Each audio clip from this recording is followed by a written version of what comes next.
You're listening to LCC Alumni Stories, a show dedicated to highlighting the amazing alumni of Lansing Community College.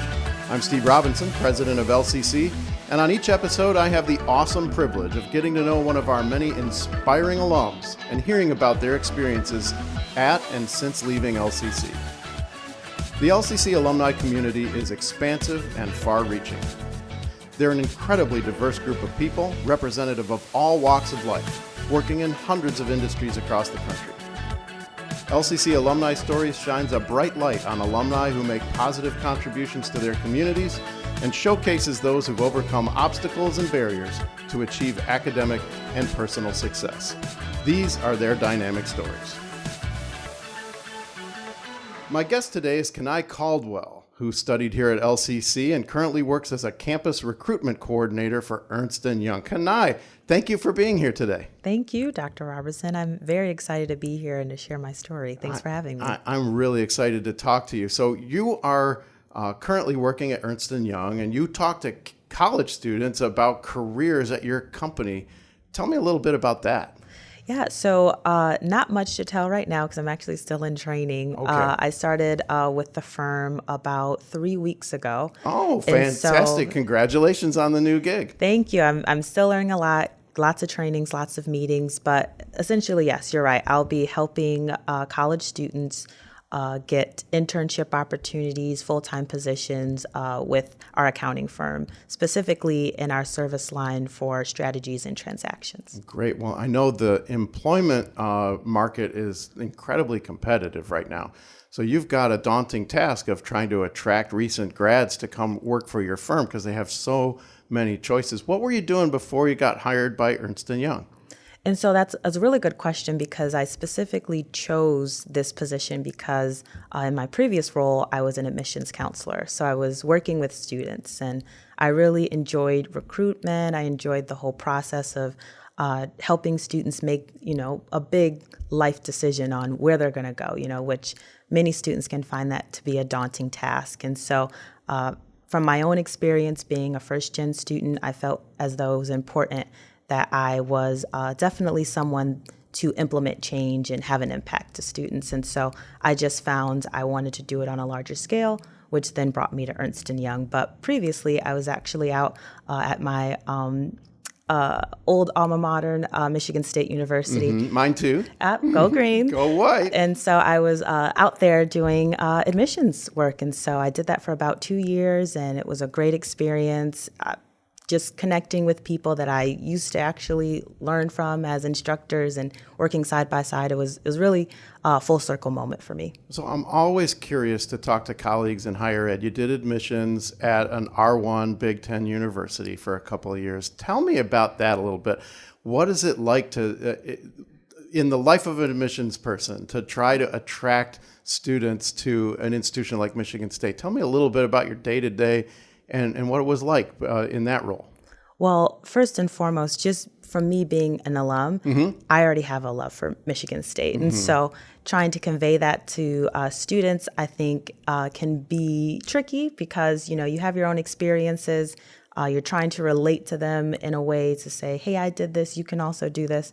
But I would say it's really about, figuring out what it is that a student wants. And I think sometimes I've been when I was an admissions counselor, I've been in settings where I would be on a high school visit or doing a college fair, and I think sometimes students were very surprised that, I wasn't forcing them or trying to pull them to come to Michigan State. It's a matter of, is this a best fit for you? And so having that conversation, I think, made students feel a little bit more comfortable, especially coming from a big university.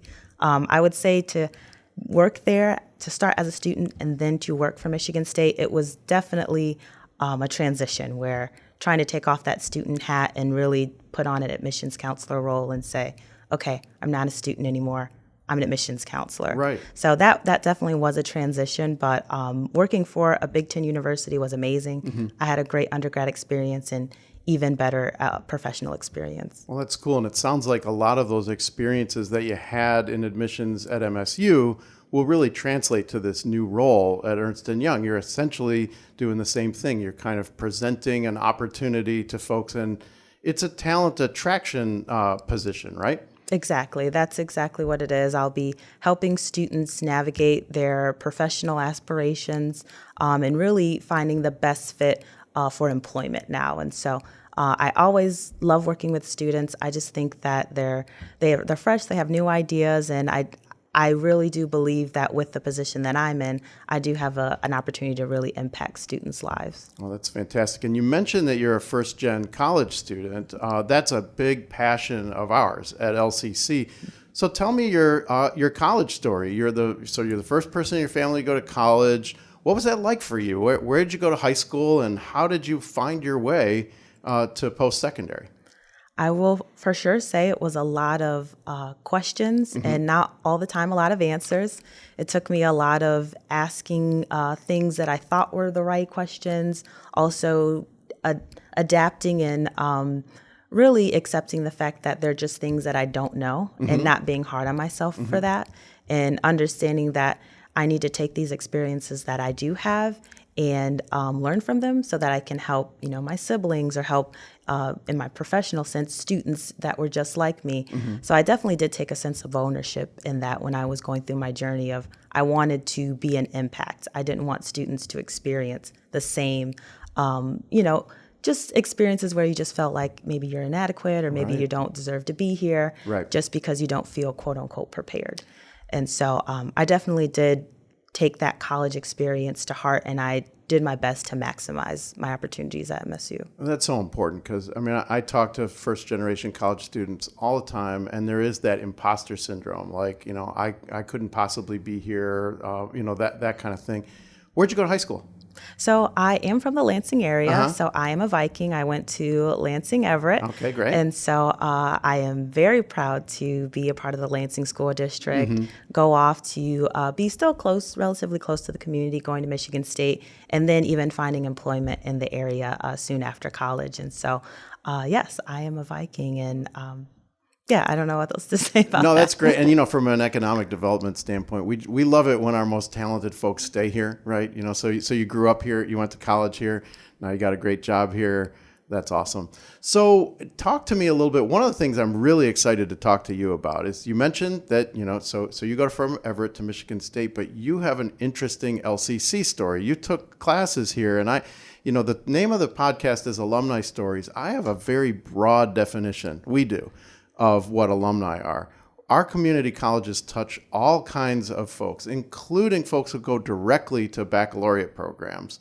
So first of all, tell me what you studied at Michigan State and how did LCC become a part of your undergrad experience? So great question, very loaded answer. So Okay. just preface that. So starting at MSU, I actually applied as a nursing major. Got to MSU. I did a lot of pre-college programs where I was working at a hospital. I was in high school. So I really thought when I got to MSU, I was going to be a nurse. And you get to college, life happens. You find yourself not enjoying your classes as much, or maybe, you're not finding an interest in what you're actually doing. And that's what happened to me when I got to Michigan State. And so I ended up making a major change, which flexibility that you have at MSU. So I was able to change my major into something that would align with the classes that I already had taken, and then also align with my interest. And so I really enjoyed people. I was working on campus in the residential halls, and so I was helping students make their transition to college. So I caught on to that. I knew that I wanted to work with students and just didn't really know what that looked like. I had an amazing advisor who said, okay, well, you have all these credits. You definitely don't want to start over. Right. So how can we, still get your interest in, but have you graduate in a timely manner? So in about 4 years. So I ended up changing my major to interdisciplinary studies, which is more of a broad major. And I was able to take a cognate in anthropology because I really enjoyed studying students and people and how we interact with one another, which I believe is also similar to you, right? I had a MSU cognate in anthropology too. We have all this in common. So keep going. Interdisciplinary studies. Correct. Yep. So I love my anthropology classes. I was so bummed that I didn't make this discovery early on because, of course, now at this point, I'm about 2 years in, and so I'm pretty much taking what I need to graduate. Right. And so in that time, because I was a nursing major, there's tons of science courses. Right. And I found myself really struggling at MSU being in very large classes. And so I took the summer as an opportunity for me to come to LCC and take smaller classes and take a lot of some of those heavier loaded math and science courses and get that one-on-one attention. And so that's what LCC gave me in the summer. I am a Promise Scholar. And so because I graduated from a high school in the Lansing area, Right. I was able to take advantage of a scholarship opportunity where basically I was able to take my classes for free here at LCC. So that's another reason I'm really happy to talk to you, because we're very excited and proud about the Lansing Promise and the Lansing Promise Scholars. So congratulations. Thanks for being a Promise Scholar. And I think this is something that more people should know about. You and I, we're big Spartan fans, right? We like absolutely. Michigan State, but you said something really important in terms of a distinction between a place like Lansing Community College and MSU.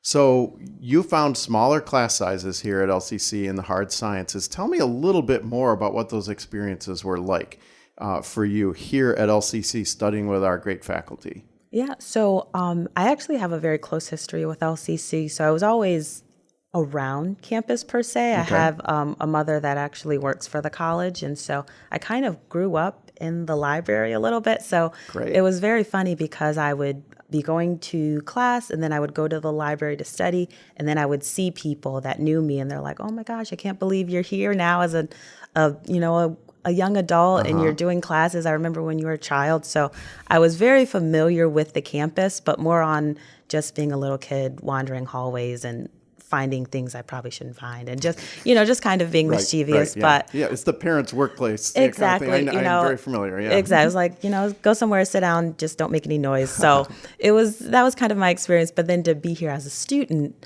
I really got to see what all LCC had to offer. And so being in those smaller classrooms, I had a relationship with my professors.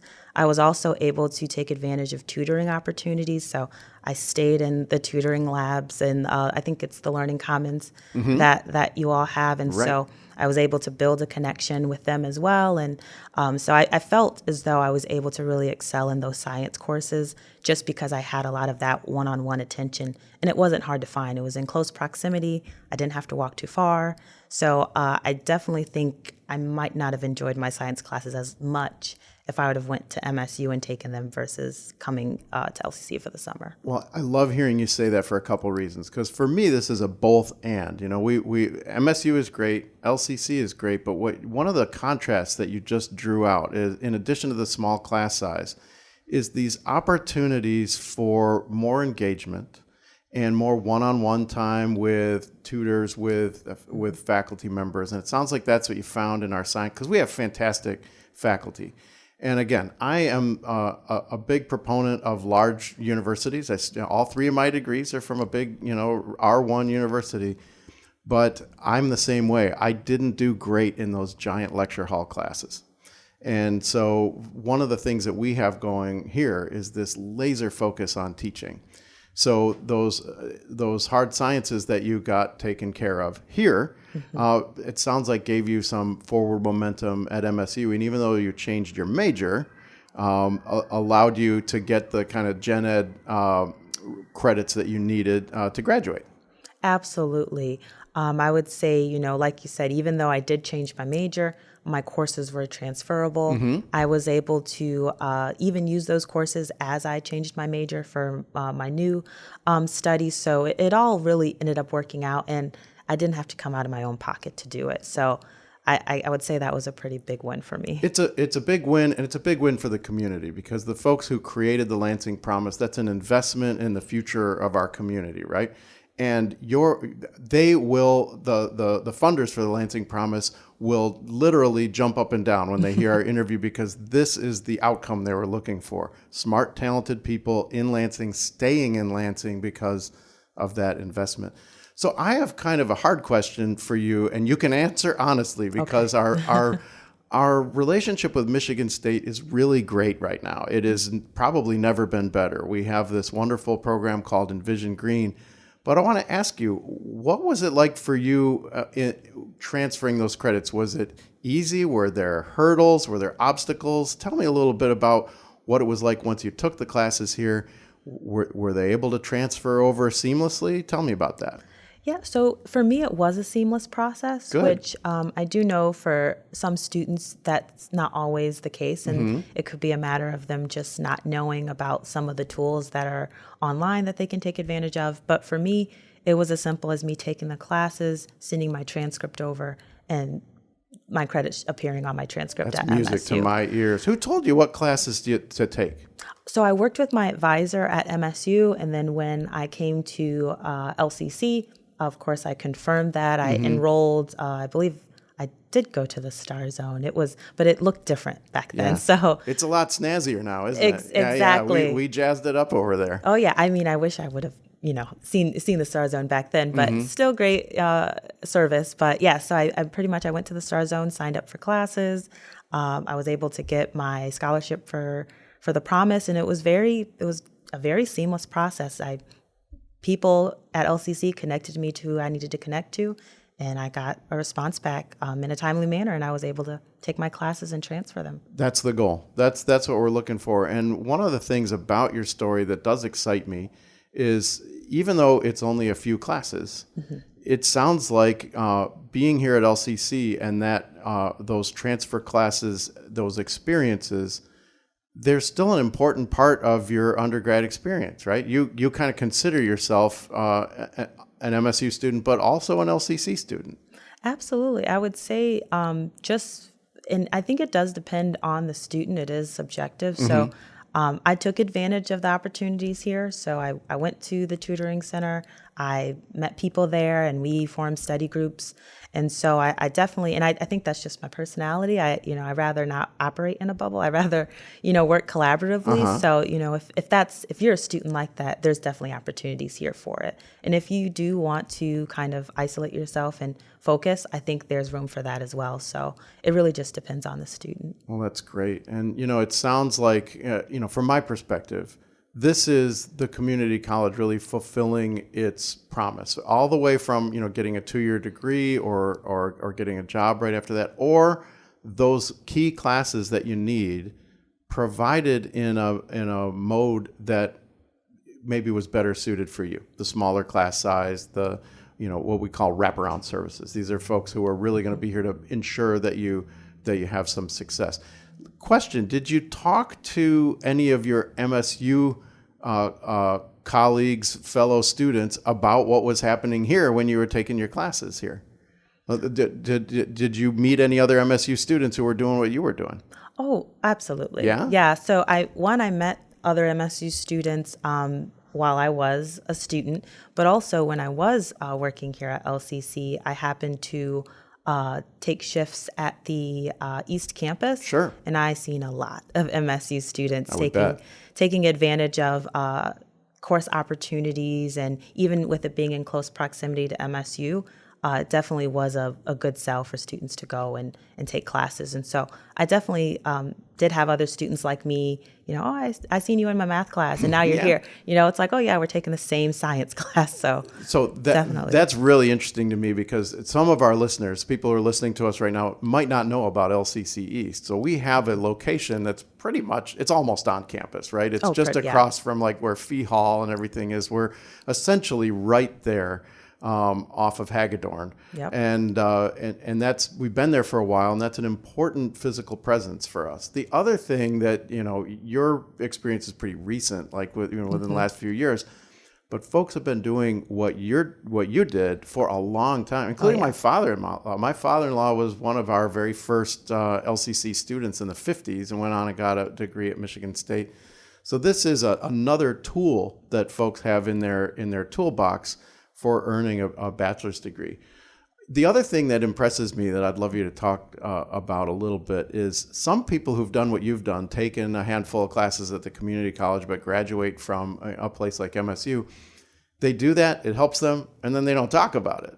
It sounds like you talk about it. You tell people you went to LCC. Oh, absolutely. I would say it's something not only that I talk about, I encourage students to do. So even in me working at MSU and essentially helping recruit students to be Spartans, there were still moments where I did work with transfer students, and we talked about how can they maximize their credit use. Right. And so what would it mean to go to their community college, complete an associate's degree, earn their 60 credits, and complete the latter half, so another 60 credits at a 4-year institution. So that's definitely a conversation that I constantly was having with students and really helping them understand, what the advantages were of taking community college courses. You absolutely can take your summer courses at your 4-year institution, but if you're thinking about commuting back home or trying to find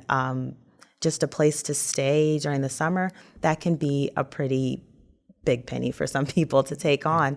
And so I don't think students always realize, going to community college doesn't mean, you're going there because you had no choice or you're going there because you weren't smart enough to go to a 4-year.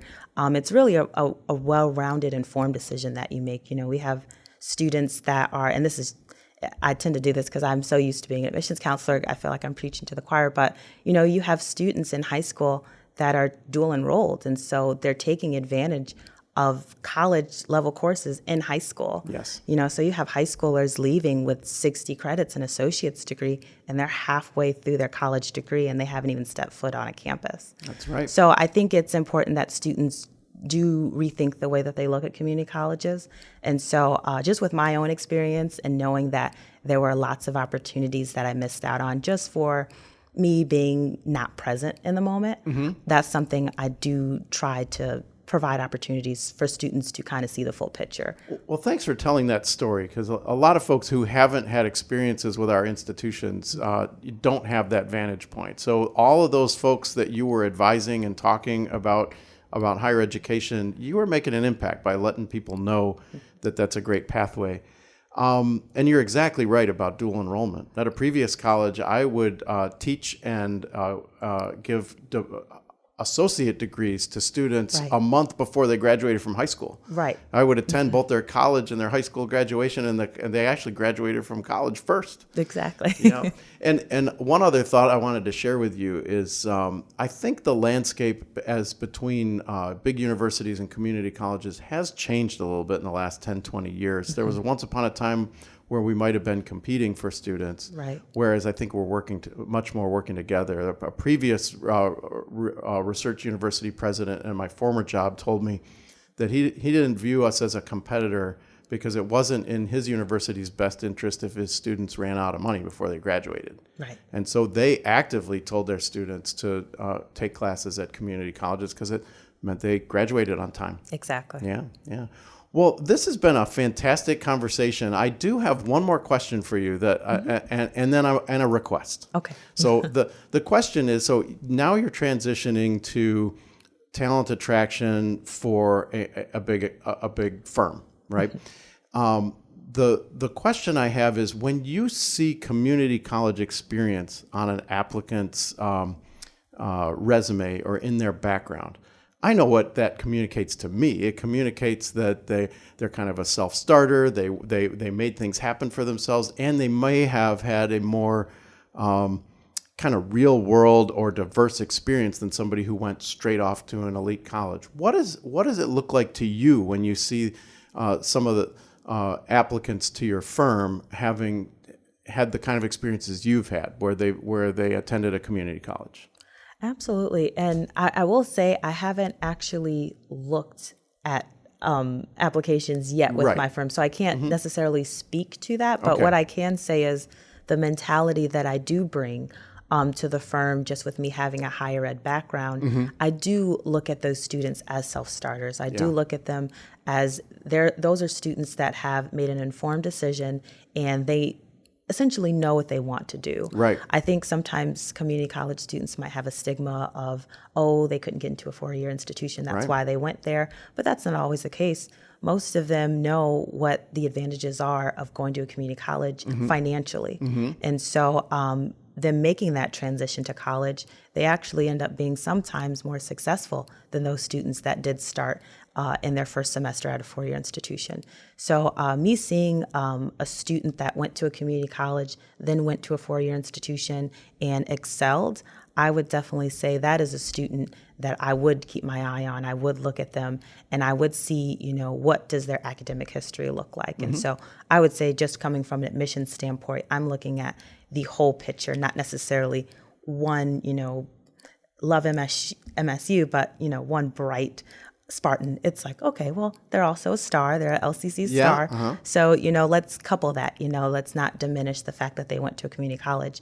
They had to start to get to where they are now. So I agree with you. I might even go one step further, that if I saw community college experience on somebody's resume, to me, that would communicate that they've been in more diverse groups of folks, right? So in a community college classroom, much wider age range, right? My first community college class, there were students in my class that were older than my parents, and my previous teaching and learning experience was much more homogenous. There were folks who, were about the same age as me and had the same kind of background as me. And every community college classroom I've ever been in has been, there's a great variety of backgrounds. And if you're talking about attracting employees to a new organization, those are the folks you want to have, who have maybe a broader, bigger picture of the world. Well, this has been a wonderful conversation. Thank you for letting folks know that you're an LCC star. Absolutely. And that's my request. That is the request I want to make is continue to tell people that. Make sure that LCC's there on your LinkedIn profile. And when you talk to people, tell your community college story, because it's a really cool story. Absolutely. Thank you for having me. Yeah, it's been great. LCC Alumni Stories is recorded at Lansing Community College and produced by DeDaly and Lowry in the WLNZ studio. The soundtrack is licensed through DeWolf Music and was performed by Ian Mahanti. Thanks for listening. Tune into future episodes and learn more about what our alumni have been up to. And if you are an LCC alum and want to share your story, send me an email at steve_robinson@lcc.edu. Until then, keep learning. This has been LCC Connect, Voices, Vibes, Vision.